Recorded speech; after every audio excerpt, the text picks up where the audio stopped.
NICM, dilated cardiomyopathy, DCM, post-viral cardiomyopathy, which very often it's not, and then idiopathic dilated cardiomyopathy.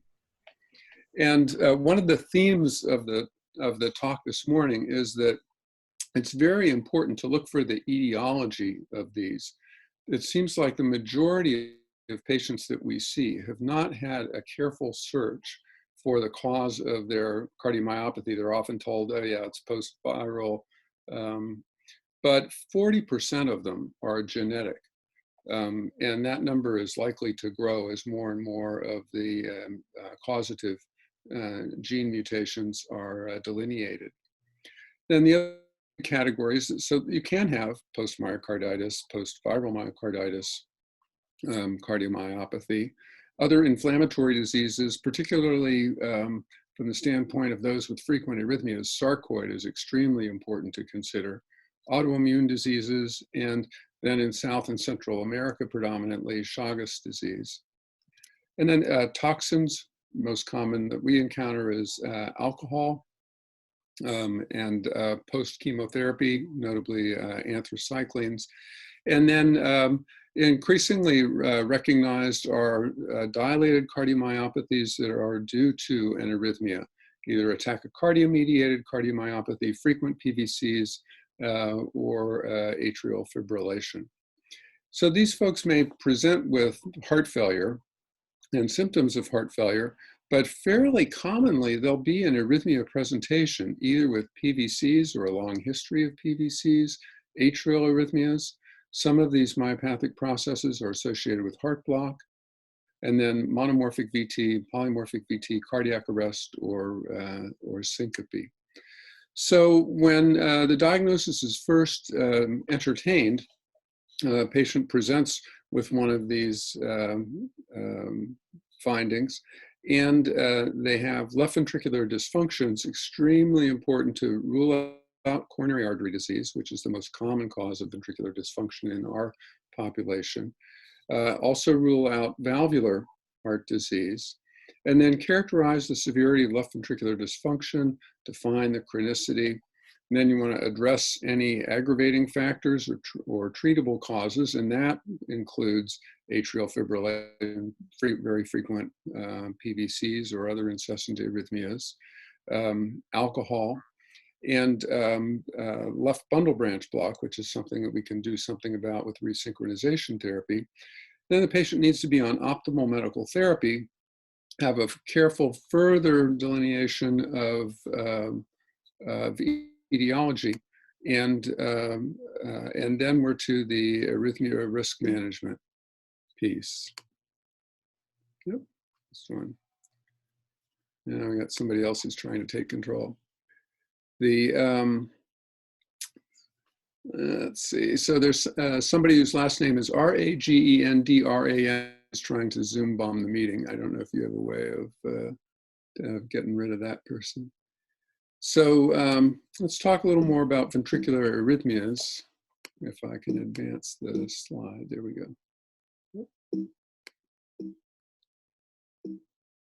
Yeah, I may have lost control of the. Sorry, Bill, let me, what was the name again? The last name is Ragendraan.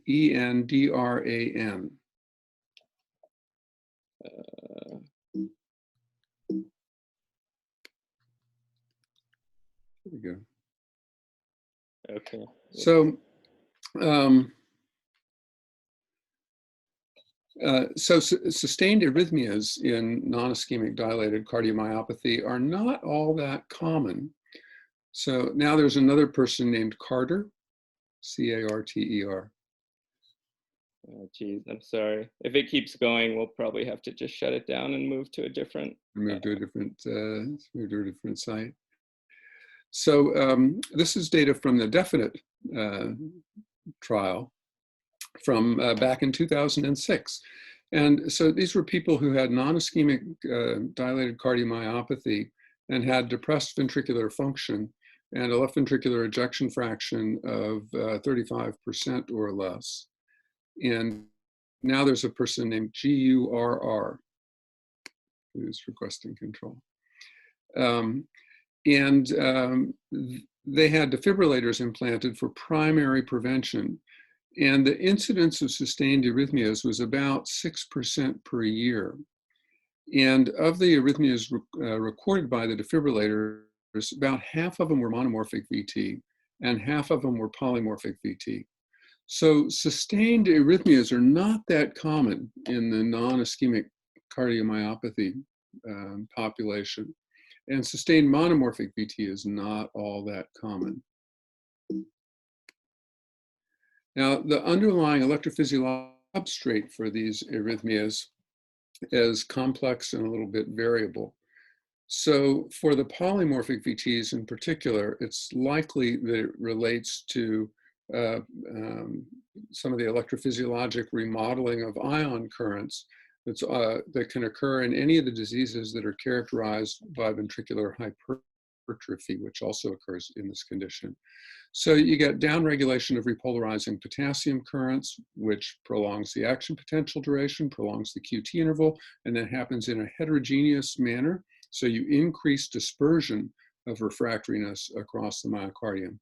There's abnormal calcium handling and intracellular calcium loading, which predisposes to both early and late after depolarizations, which may be a cause of PVCs as well as arrhythmias and triggers for reentrant arrhythmias.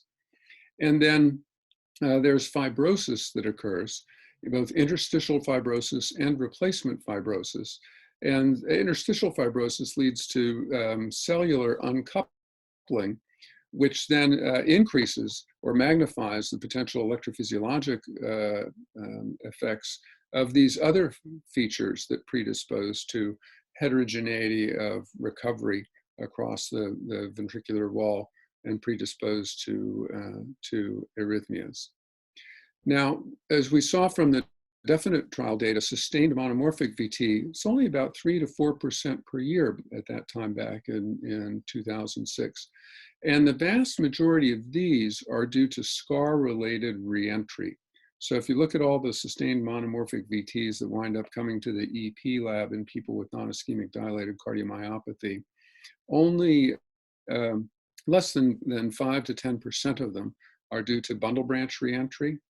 And a few of them will be focal automaticity, but 90% or so are related to reentry in regions of scar.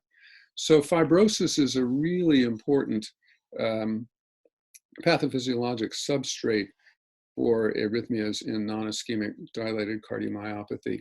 And that message has also been made very clear by studies of MR imaging in this disorder.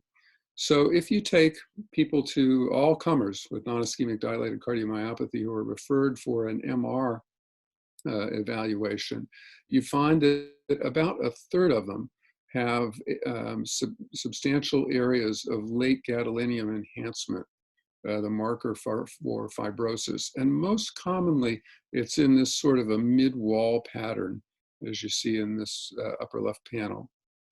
And of the people that have that, they have a much greater risk of sudden death, as you see here, compared to the people that do not have fibrosis. And that holds up even if you try and correct for the severity of ventricular dysfunction.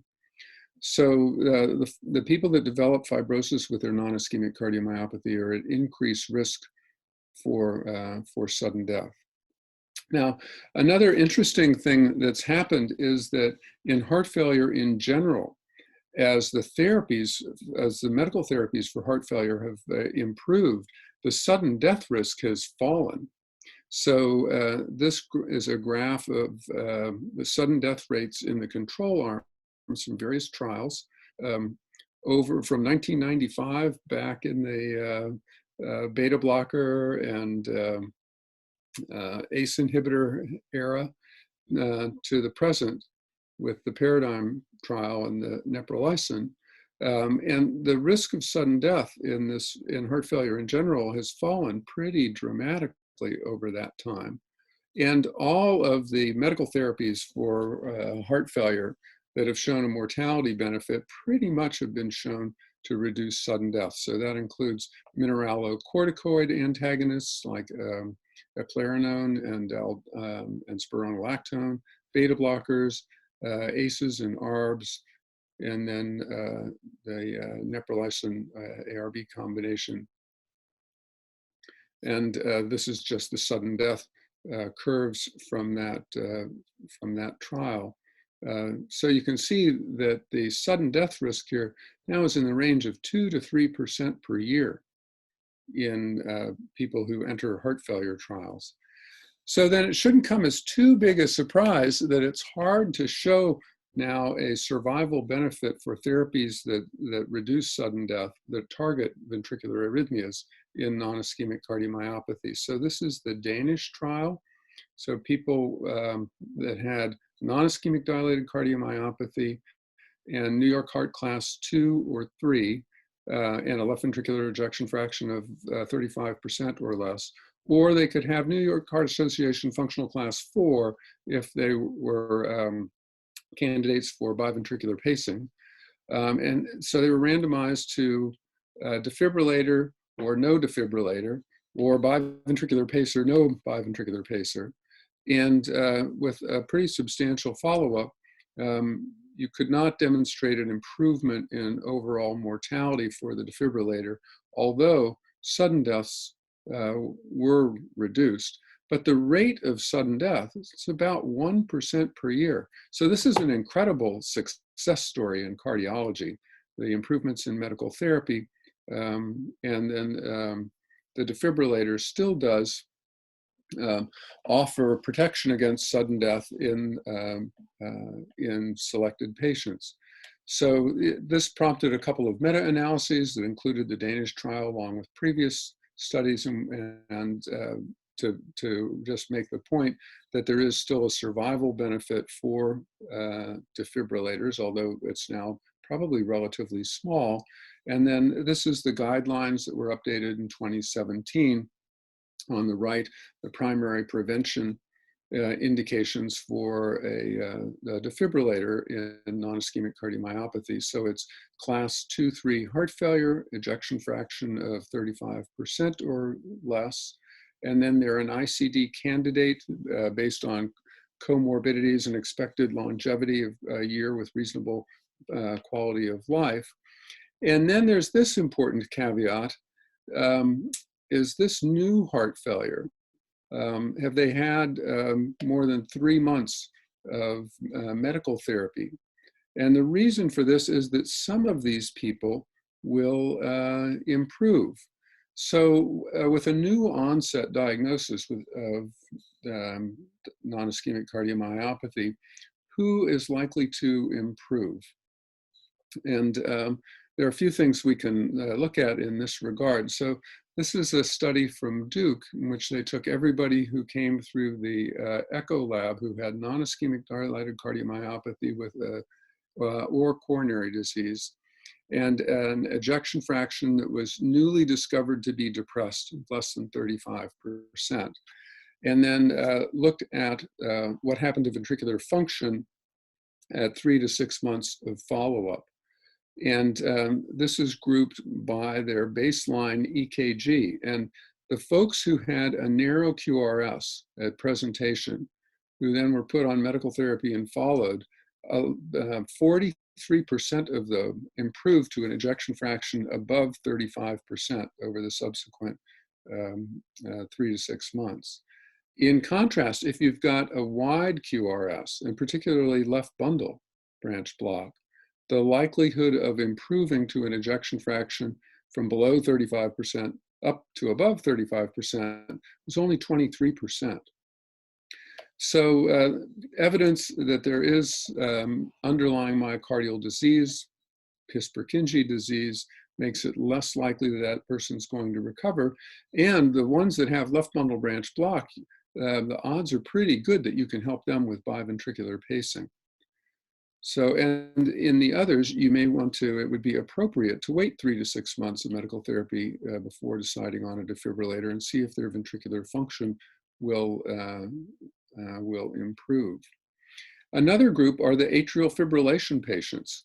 So you are likely aware that if somebody has rapid atrial fibrillation and depressed ventricular function, their ventricular function can improve quite dramatically just with rate control, just the tachycardia, cardiomyopathy issue. But there's also some data that even the people who don't have rapid ventricular rates as an explanation for their depressed ventricular function may benefit from restoration of sinus rhythm. At least some of them may.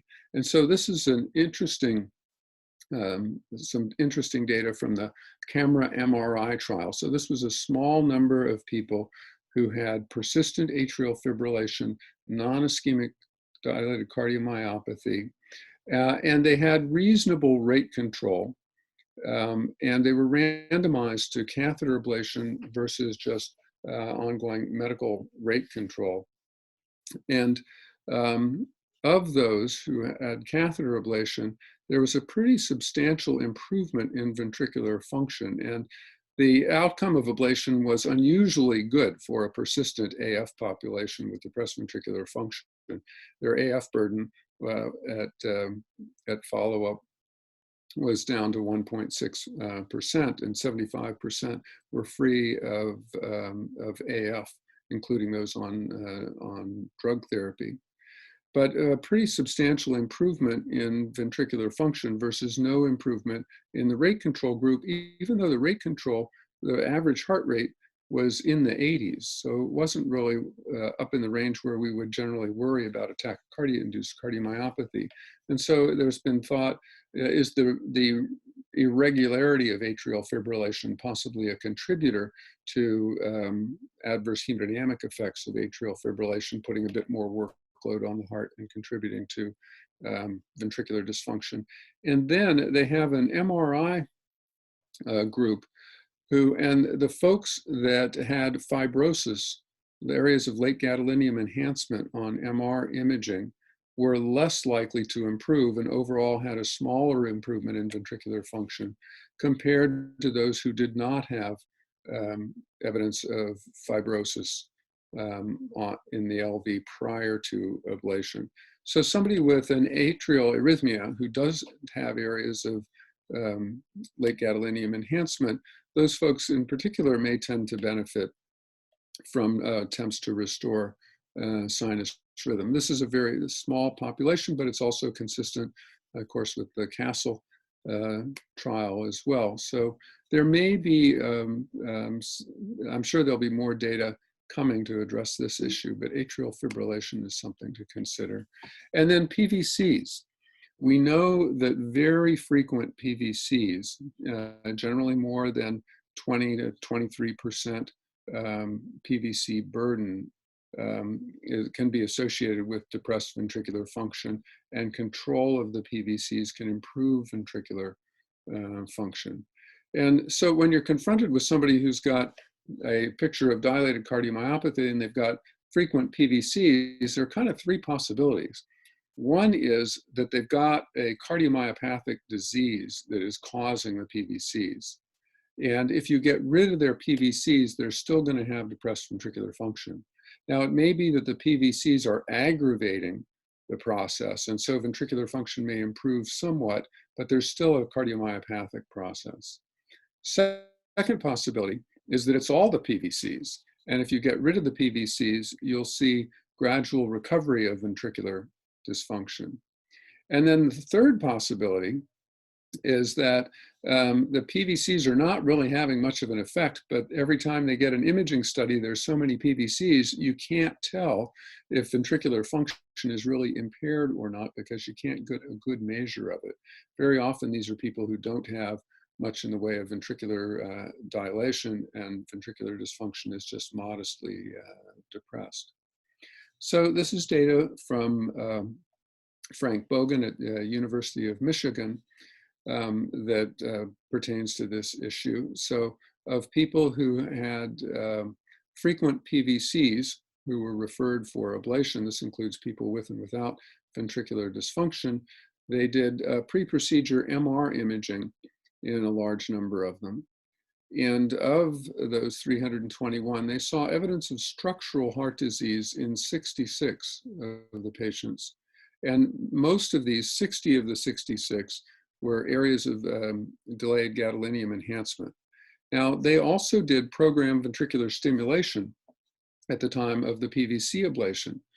And of those people who had late gadolinium enhancement or an abnormal MRI, 20% of them had inducible sustained monomorphic ventricular tachycardia. So again, it kind of pulls us back to this issue of fibrosis as being part of the myopathic process that may be related to arrhythmia risk. And that arrhythmia risk is in the presence of fibrosis is often potential reentry circuits to support sustained ventricular tachycardia. So programmed stimulation may have a role in considering who is at high risk, who presents with a non-ischemic dilated cardiomyopathy. If they've got areas of fibrosis, they may have reentry that's that can be exposed with programmed stimulation. And there was this interesting study a few years ago now of 158 patients with non-ischemic dilated cardiomyopathy who presented to this German center with for their cardiomyopathy. Who of those that agreed to undergo program stimulation, 28% had inducible sustained VT.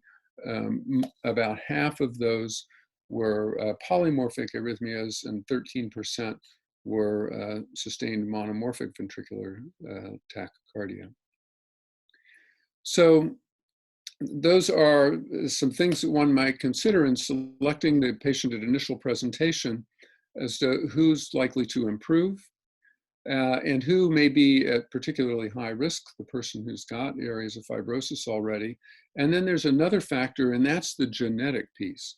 So if of the patients who have a genetic cause of their cardiomyopathy, their mortality is higher than folks who are genotype negative.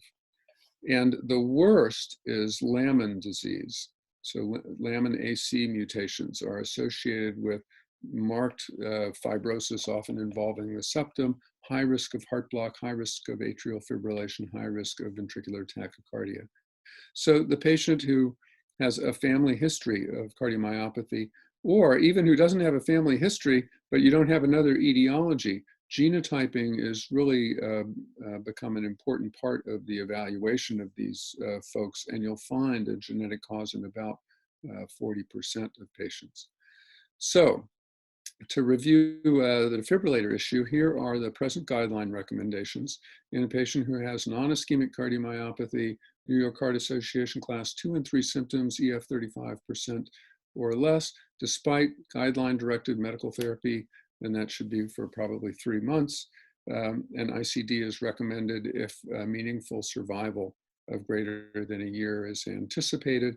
In some of the genetic diseases, the one for which there's the most data is probably Lamin, and it's recognized that these folks are at high risk. And so a person who's got Lamin heart disease, who's got an EF of less than 45%, non-sustained VT and non-missense mutation, and males die more quickly than women with this disease. And ICD has a 2A indication. Okay, so let's talk about a case. So here's a 77-year-old male, and he's got a 20-year history of frequent PVCs that have been noted on routine examinations. He was a kind of an athletic guy, and they were noted back in his early running days. He still is on his Fitbit logging 10,000 steps daily, and he had syncope while working at home. The paramedics were summoned, and this was the strip that they recorded. And so you can see this is a wide, complex tachycardia, and kind of left bundloid configuration in V1. You get the sense that there's some AV dissociation. Here's a P wave hanging out in the breeze there that's not there. Maybe here it is there. So it looks like a left bundle, probably inferior axis VT, and they cardioverted this to atrial fibrillation, which then spontaneously reverted to sinus rhythm. He's got no family history of sudden death or heart failure. He had coronary angiography that showed mild non-obstructive disease. His echo shows an EF of 35 to 45%. He's left ventricular end diastolic dimension is just slightly enlarged or upper normal. He's got mild LA and he's got mild left atrial enlargement and mitral regurgitation. And this is his 12-lead EKG. And I don't know, I don't think we have the capability of polling. Is that right, Nishant? Yeah, we lost that function when I switched over. So we could look at the question, but I can't send out. Okay. So here's this guy who presented with VT. He's got this long history of PVCs, and he's got lots of PVCs just on monitoring in the hospital and on his EKG. And so you can see that his conducted QRSs look pretty normal. And the PVCs, he's got at least 2 morphologies on this 12-lead EKG. And it looks like, well, we don't get to see a good V1 here, but they're inferior axis PVCs. Oh yeah, here's V1, excuse me. It's looks like it's a left ventricular outflow tract, sort of perhaps atrial mitral continuity area PVC. So what would you be worried about? Could this be PVC-induced cardiomyopathy? He converted to AFib. Is it possible he's having episodes of AFib more than he recognizes, and that's doing it? Or is this some other myopathic process, either genetic, sarcoid, or some other myopathic process? So we took him to the EP lab, and the first observation was that we could induce sustained VT, and we could induce more than one morphology of sustained VT. So whenever you see that, that pretty much excludes idiopathic VT. It's very rare to have multiple morphologies of monomorphic VT for an idiopathic VT.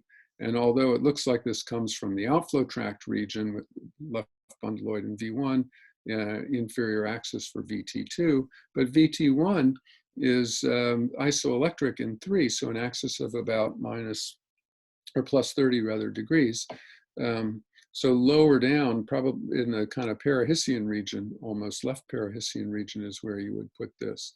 So it suggests that he's got scar over underneath the and around the aortic valve. And this was his voltage map. And you can see that he does have low bipolar voltage extending down the septum. And he's got these PVCs of multiple morphologies, but most of them are early up in the aortic mitral continuity and peri-aortic region. And the electrograms there are abnormal. You see that here's, this electrogram shows a little atrial deflection and a ventricular deflection that's complex. So that's further evidence that there's likely fibrosis in this region. So this is a basal septal peri-aortic kind of VT substrate. So on identifying that, he doesn't have areas of low voltage elsewhere. He had ablation targeting those VTs and the PVCs, and then had no inducible VT post-ablation, and on monitoring now very rare PVCs. But we took this as evidence that this is a myopathic process, and an ICD was implanted. We also did a right ventricular biopsy, which showed, which was unrevealing. It didn't show any specific, non-specific findings only. So then the question is, so 77-year-old guy with this disease process, would you send genetic testing in him? He's got no family history. So a few years ago, we would have said, no, it's not going to make any difference. But now we recognize that, that these genetic diseases often can present late. And so this is this typical peri-aortic basal septal VT substrate that's one of the common phenotypes in non-ischemic cardiomyopathy. They have VTs that look like they come from the left ventricular and right ventricular outflow tract. The voltage map usually will show some low voltage in that region. The unipolar voltage map is often much more dramatic than the bipolar voltage map. And ablation of VTs from this area is often difficult. They're often intramural. You may not see much on the endocardium, and you're very close to the conduction system. So there's a high risk of heart block with ablation of these VTs. And that, of course, raises the issue of you need to be prepared to provide biventricular pacing if you're going to extend your ablation lesions close to the region of AV conduction. For VTs in this area, an epicardial approach is usually not helpful, and we rarely even look when we see these VTs, because sitting on top of this area is the right ventricular outflow tract. There's no access to the region from the pericardium. And when endocardial ablation then fails, you consider ablation from the right side of the septum, the right ventricular outflow tract. Also look in the aortic sinuses, the great cardiac vein, and then ways to get deep into the septum become a consideration. Simultaneous unipolar ablation from both sides of the septum, or bipolar ablation if you have that capability. Transcoronary alcohol of the first septal perforator can be used to target this region, and then other investigational therapies. We've used the needle catheter quite a bit for this type of VT substrate. Here's another example of this phenotype of periaortic scar, a low voltage area extending from the aorta, outflow tract like VTs, fractionated abnormal electrograms up in that region. And occasionally you'll see this phenotype in people that have very mild ventricular dysfunction, are elderly and have a history of hypertension. And it could be that even just hypertension can give you enough fibrosis that if it occurs in the right spot, you can get these ventricular tachycardias. So back to our case, as I mentioned, would you do genetic testing? Well, he's got a pathogenic Titan mutation that was discovered, presenting in his 70s. And now this has relevance for his family, for screening and surveillance in the family members. But as I mentioned, about 40% of non-ischemic cardiomyopathy patients will be found to have a pathogenic mutation. There are certain ones that have prominent arrhythmia phenotypes. So we've mentioned Lamin disease, which by the age of 60 years old, virtually everybody who has a Lamin mutation is having some cardiac issues, often atrial arrhythmias, AV block, or ventricular tachycardia. But other diseases, the desmosomal diseases that we commonly associate with arrhythmogenic right ventricular dysplasia, many of those can have left ventricular phenotypes with prominent ventricular arrhythmias as well. And then phospholamban mutations often produce scars in the basolateral left ventricle. And there are a number of others that have been linked to prominent arrhythmia phenotypes. This is the Lamin data that I mentioned.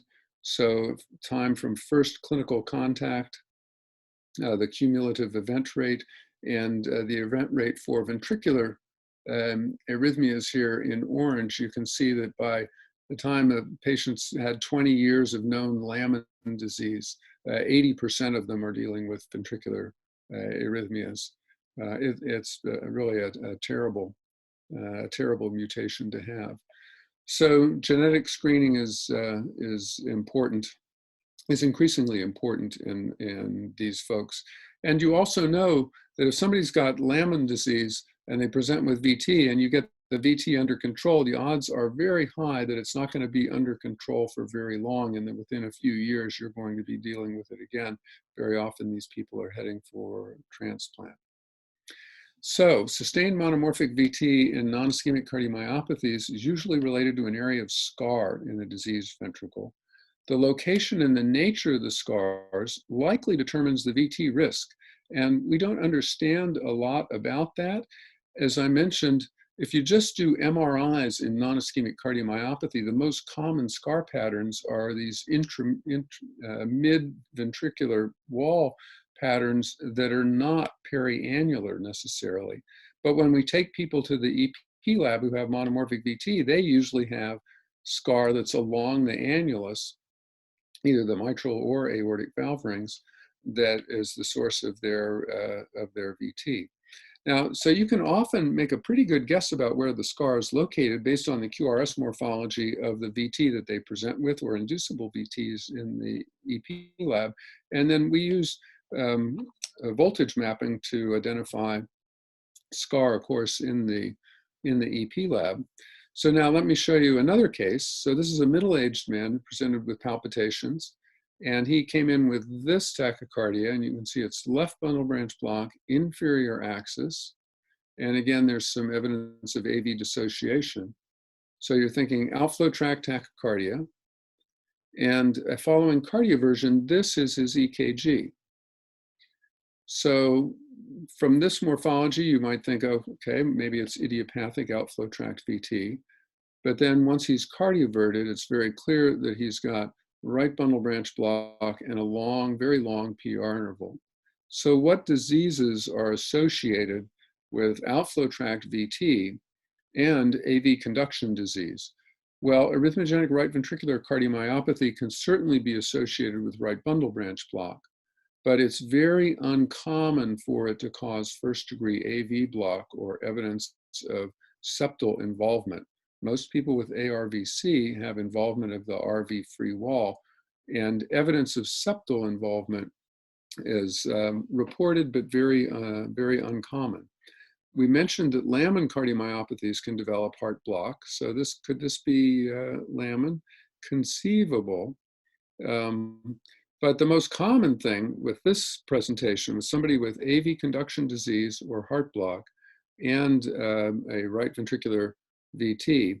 Is very important to consider sarcoidosis, as this is pretty common with those folks. And sarcoid can mimic ARVC.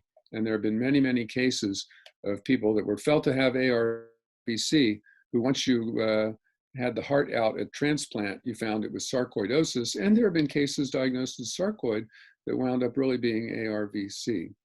So, and the way that one tries to distinguish, if they've got a family history of disease, it's more likely to be ARVC, since sarcoid generally is not familial. Whereas if they've got evidence of septal involvement, AV conduction disease, then sarcoid is more likely. And of course, genotyping has an important role here, because over 70% of people with ARVC now will have a identifiable pathogenic mutation. So this is relevant to people that present with VT that have a left bundle branch block configuration tachycardia. Whenever somebody presents with a left bundle branch block VT, you're worried about, is this coming from the right ventricle? And there aren't that many disease processes that produce right ventricular VT. So sarcoid and ARVC being the big ones. Is it coming from the interventricular septum, in which case it could be scar in the septum? Or it's important to keep in mind that this is also the most common morphology for bundle branch reentry, because the most common circuit there is going up the left bundle retrograde and then coming down the right bundle antegrade, producing a left bundle branch block like QRS configuration.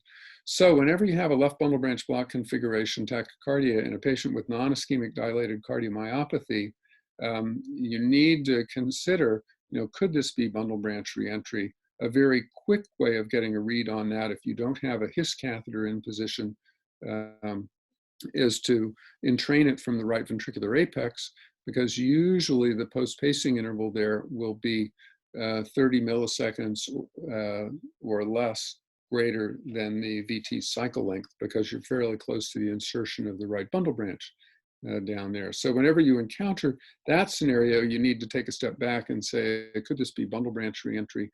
In which case, that's easily addressable by ablating the right bundle. As we mentioned, it's less than 10% of monomorphic VTs in patients with non-ischemic dilated cardiomyopathy. Okay, so we'll come back to this concept of there are EP laboratory phenotypes for VTs in non-ischemic cardiomyopathy. So we talked a lot about the basal septal periaortic scar phenotype.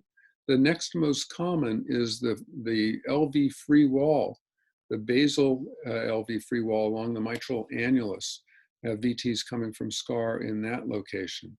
And then a couple others that we'll mention are the patients who have very extensive scar that extends from the base all the way to the apex, which is a bad sign.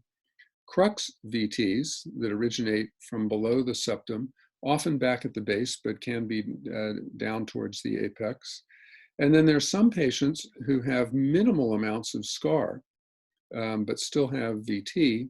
And then there's some that have prominent RV VTs. And again, the big offender here is usually sarcoidosis.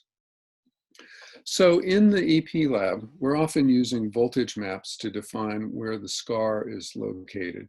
And this, there are too many lines on this slide, but this summarizes pretty much the situation with voltage maps, right? So you know that a bipolar voltage of less than 1.5 millivolts is pretty specific for endocardial scar, and usually indicates that more than 75% of the wall contains fibrotic tissue. However, it only takes 2 millimeters of surviving endocardial myocardium to produce a voltage of greater than 1.5 millivolts. So you can have substantial fibrosis below an area that has a voltage greater than 1.5 millivolts. And you may not appreciate that there's intramural and epicardial scar based just on the bipolar voltage map. So unipolar voltage maps have been used to try and appreciate the presence of intramyocardial and subepicardial scar, and the 95th percentile of voltages in normal ventricles exceeds 8.3 millivolts. So that was used to define by the Penn group this threshold. But it's recognized that there's quite a bit of variability to this. And it's important within an individual patient to consider changing your thresholds to evaluate the presence of areas that are relatively low voltage for that individual person. And in hypertrophied ventricles, voltage increases. Both the bipolar and the unipolar voltage increase. In dilated ventricles, they tend to decrease the voltage. And fractionated electrograms are an important marker of scar because this is not influenced by just simply wall thickness and the amount of myocardium. So these are some nice MR images from this nice publication that just make that point. Here you see ex vivo MR images. You can see this area of scar with the little surviving rim of myocardium. Here's one where there's a very thick rim of endocardial myocardium, but substantial fibrosis that's kind of deep to that, closer to the RV than the LV. And some work from Katjes-Eppenfeld and Leiden that again just makes the point that as the thickness of the viable myocardium that's present underneath your electrode increases, the amplitude of the signal will increase, and that can be unrelated to how much fibrosis you've got underneath that electrode. And again, this is data from the Penn group that then makes the point that in sarcoid, very often you'll see areas where the bipolar voltage is greater than 1.5, so that would be this quadrant to the right. But you've got abnormal fractionated electrograms, which are the blue dots. So areas where the arrhythmia substrate is outside the low voltage area. Okay, so let's look at another case. This is a 58-year-old with non-ischemic cardiomyopathy identified over 20 years ago. He's had this a long time. He's had atrial fibrillation and a prior PVI, and now he's got recurrent VT and VT storm, and he's got these VTs. So here's a VT that is left bunduloid, superior axis, positive in 1, so you know he probably has some septal involvement. And here's a VT that's got a rightward axis, so this is a QS in lead 1, with a right bundle branch block configuration. and looks somewhat apical in these leads. Well, maybe in RS and V3, V4, so a little hard to know. But this looks like it's coming out of the lateral left ventricular wall. So you know that this guy has extensive scar, quite likely. He's got both septal and lateral wall involvement. And this is his endocardial LV bipolar voltage map. And you can see that he's got low voltage involving the septum and along the inferior mitral annulus extending apically.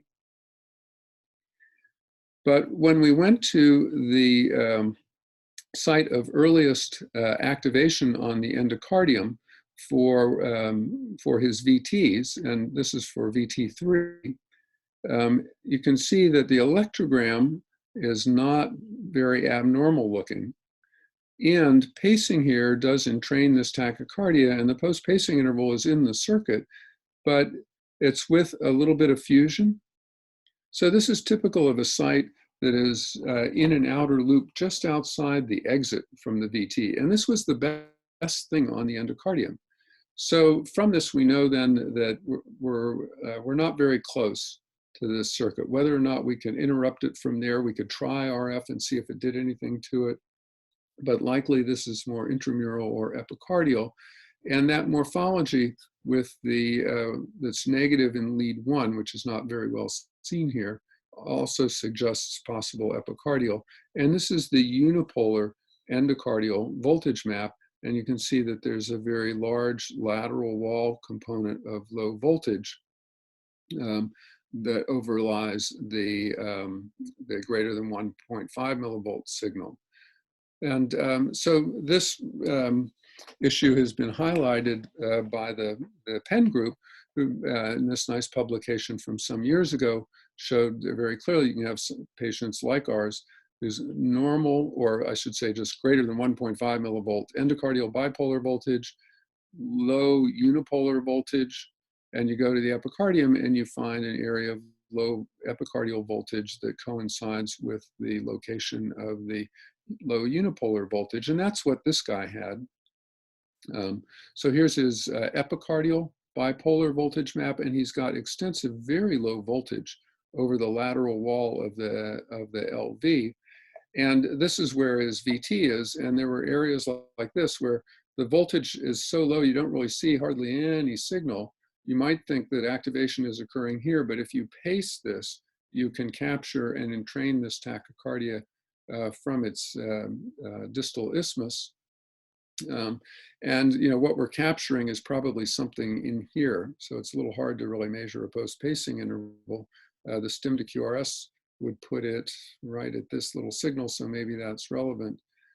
So it looks like we need to ablate the epicardium, and this is one where it was tolerated well enough you could do a map.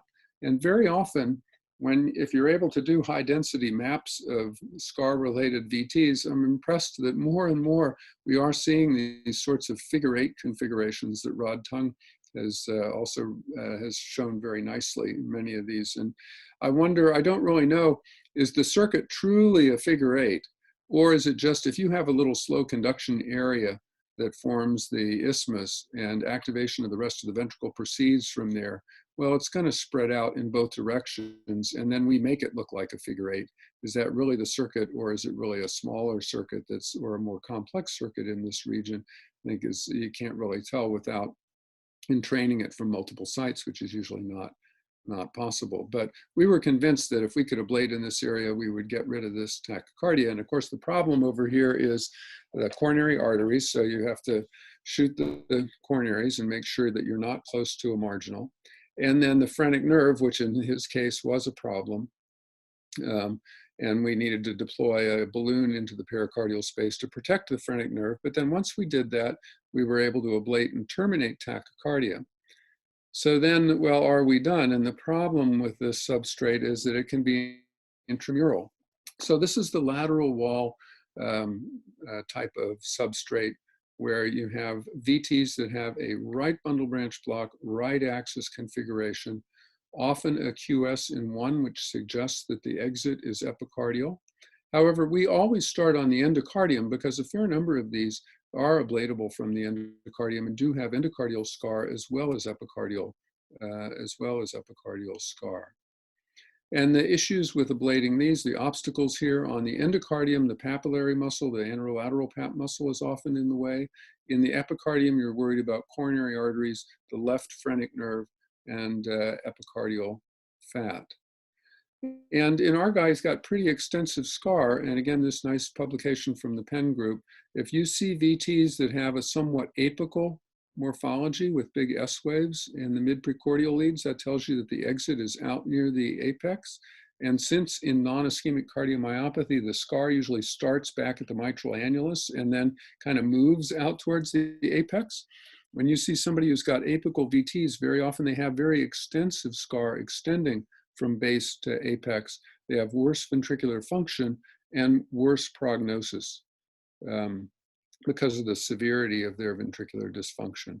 So that was kind of the case in this guy. After we ablated that VT, he had this VT still inducible that looks more apical. And it's exiting out of that lateral wall still. It's right bundle, right axis. And he actually wound up requiring simultaneous ablation from the endocardium and the epicardium in order to try and get at that substrate, because we were not able to abolish it just with endocardial or epicardial ablation. So looking at these combined bipolar and unipolar voltage maps can be helpful in some of these patients. This is another example. This is a patient with Lamin heart disease.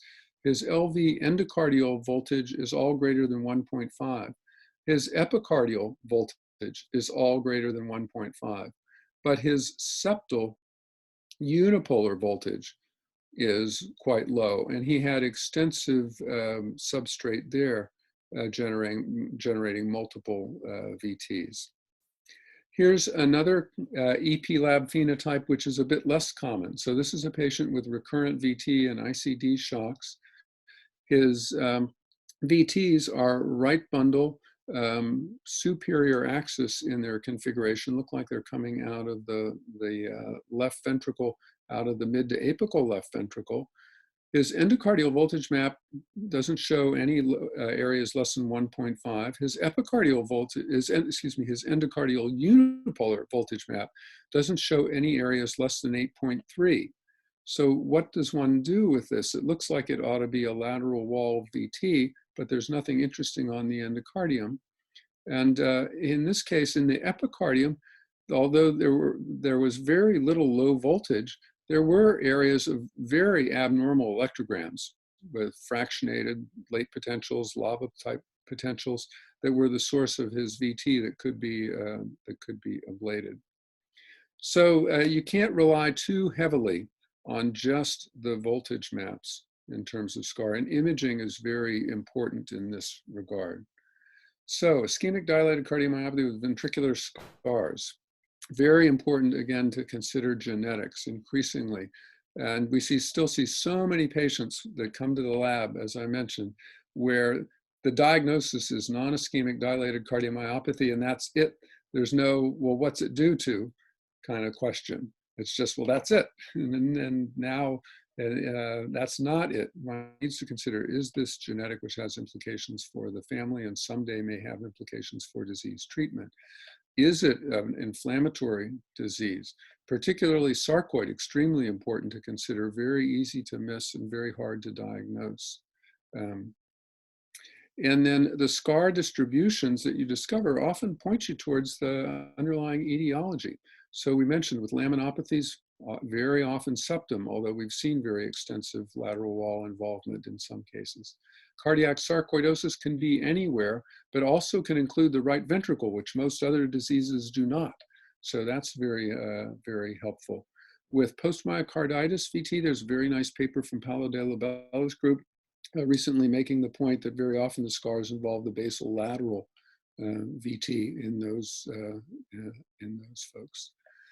Now, outcomes of a catheter ablation in non-ischemic cardiomyopathy are not as good as they are for patients with coronary disease. And it relates to this heterogeneous distribution of scar locations and the arrhythmia substrate that can just be difficult to find, difficult to address. So there are several papers in the literature that make this point, that outcomes achieving Abolition of all VTs in non-ischemic cardiomyopathy is harder, and the recurrence rates are higher than in patients with ischemic disease.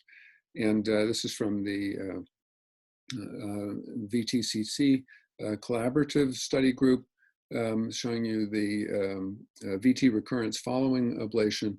For ARVC, we're doing quite well now.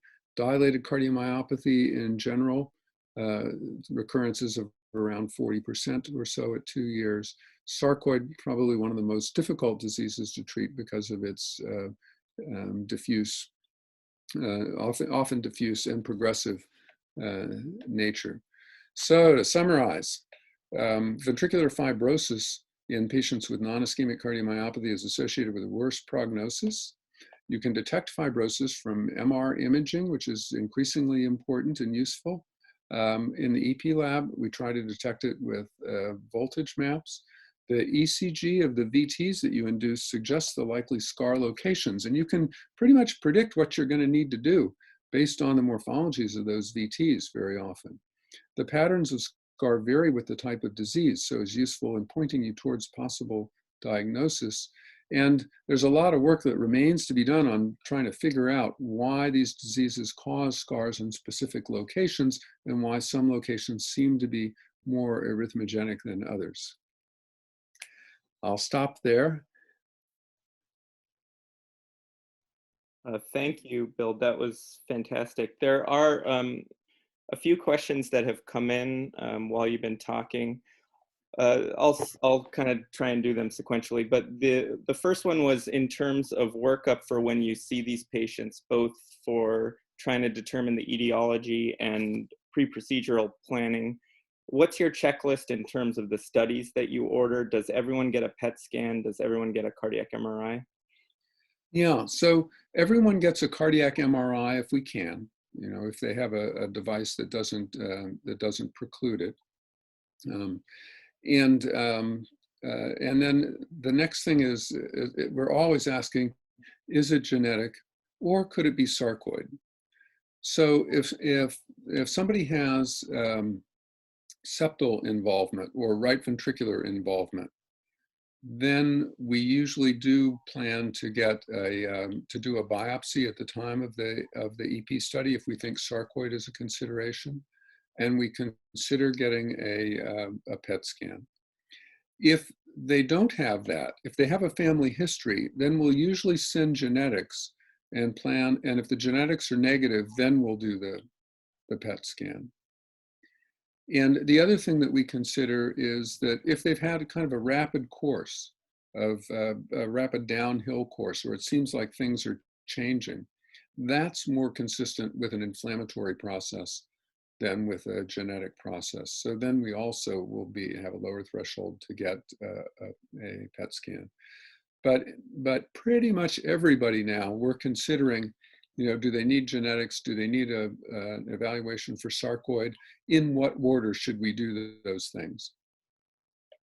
And then in the patients who have active inflammation, for example, a sarcoid patient with an active PET scan, how do you approach that? Do you wait until all the inflammation has gone down before you take them to the lab, or will you bring them to the lab even if they're actively inflamed?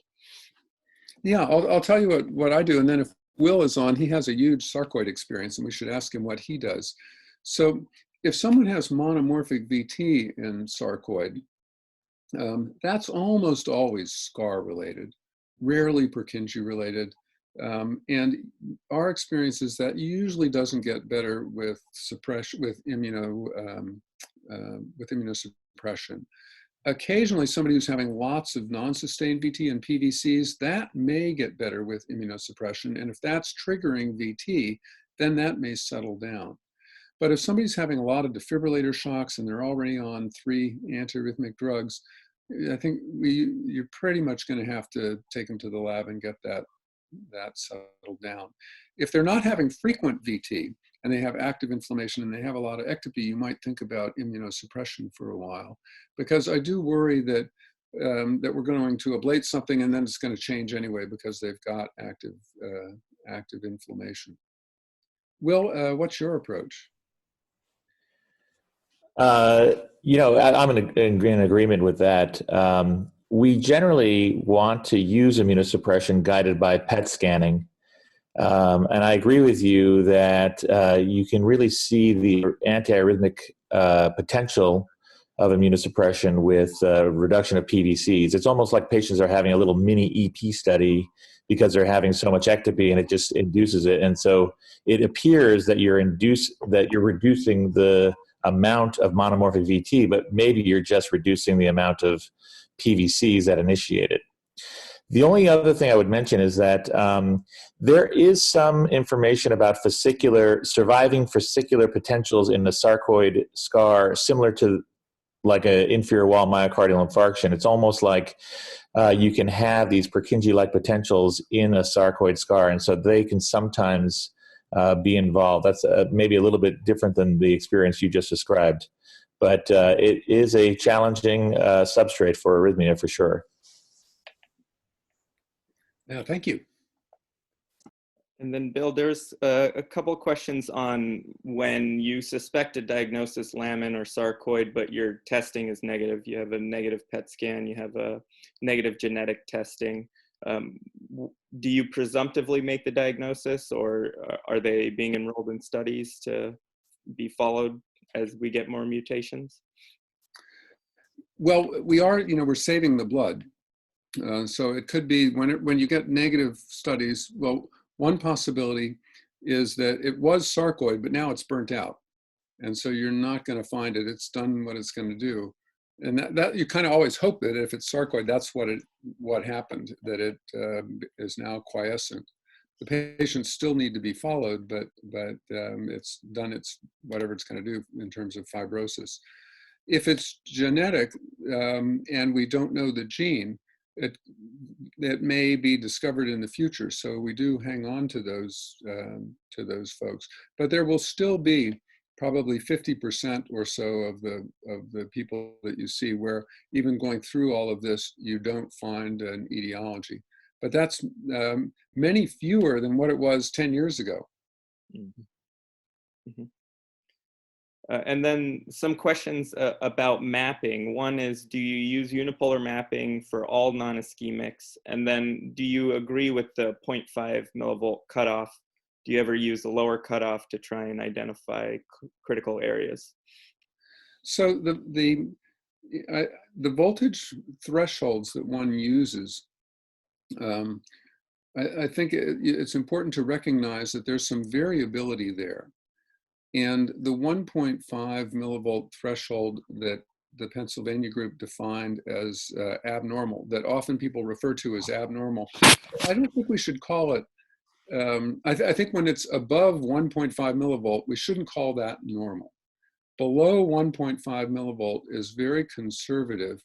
That was the 95th percentile of voltage in normal hearts. So 95% of sites have a voltage greater than 1.5 millivolts.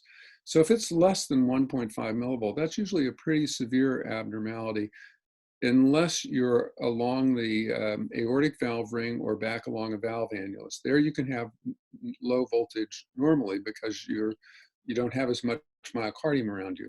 But in the body of the ventricle, or more than 2 centimeters from a valve annulus, less than 1.5 millivolt indicates that you've got pretty substantial fibrosis in that area. But you can have a lot of fibrosis in there, and the voltage can be greater than that. And you can see fractionated late potentials, abnormal signals in areas where the voltage is 2.5 or 3. And you've got fibrosis underneath there. So I think it's important not to get too focused on a specific number for the voltage criteria. As I mentioned, a rim of 2 millimeters of myocardium visible on MRI is enough to give you a voltage of more than 1.5 millivolts, even with extensive fibrosis underneath that. So looking at the relative voltages across the ventricle. So for example, if you have somebody whose unipolar voltage is all greater than 8.3, but as you adjust your slider up, you find that there are areas where the voltage is, 8.5, and the rest of the ventricle is all 12. That would suggest that you've probably got some regional areas of fibrosis. And I know that Dr. Marchlinsky makes this point frequently as well. So the voltage maps are a good guide. Abnormal signals are more fractionated signals, are a more reliable indicator of fibrosis. And one other caveat about this voltage mapping issue is I do worry a little bit that now that we recognize that there can be intramural fibrosis and that you can potentially recognize that with unipolar voltage maps, and there's this tendency of substrate-guided ablation. I think we don't want to be doing substrate-guided ablation based only on a unipolar voltage map, because you could be taking out large amounts of functioning myocardium that's not necessarily arrhythmogenic. So a lot of work needs to be done in that area. And I think that the imaging combining with MR imaging is going to be very helpful. And then a good question just came in here. If you can't map during VT, what do you use as your endpoint for the ablation? Yeah, so what we do is we look at the morphologies of the VT, and we initially target the exits based on pace mapping. So, which is kind of what you saw in this talk. So we put the catheter at the region where we think the exit is likely to be. And then hopefully we'll see that there's evidence of some abnormal signals there. And hopefully there'll be low voltage, either unipolar or bipolar there.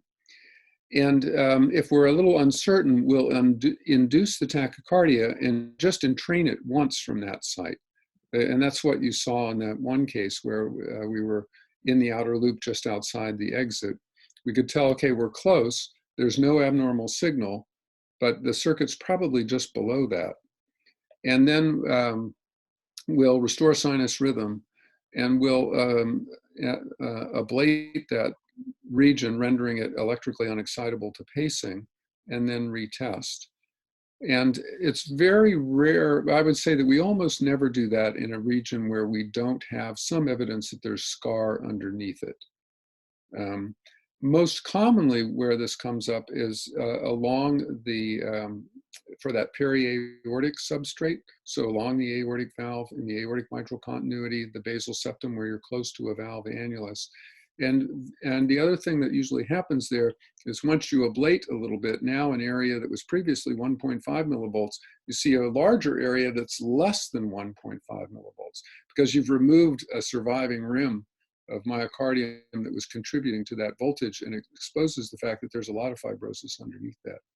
When we see that, then we'll usually do a line of lesions along the aortic valve ring extending over to the septum, particularly when there are multiple VTs coming out of that area. And with most of these cases, there usually are multiple VTs. So you're trying to find the substrate that supports all of those VTs. Hopefully it's along a valve annulus where you feel that it's likely that ablation there is probably not going to diminish ventricular function, and then you target that, that substrate. And that's our approach to those.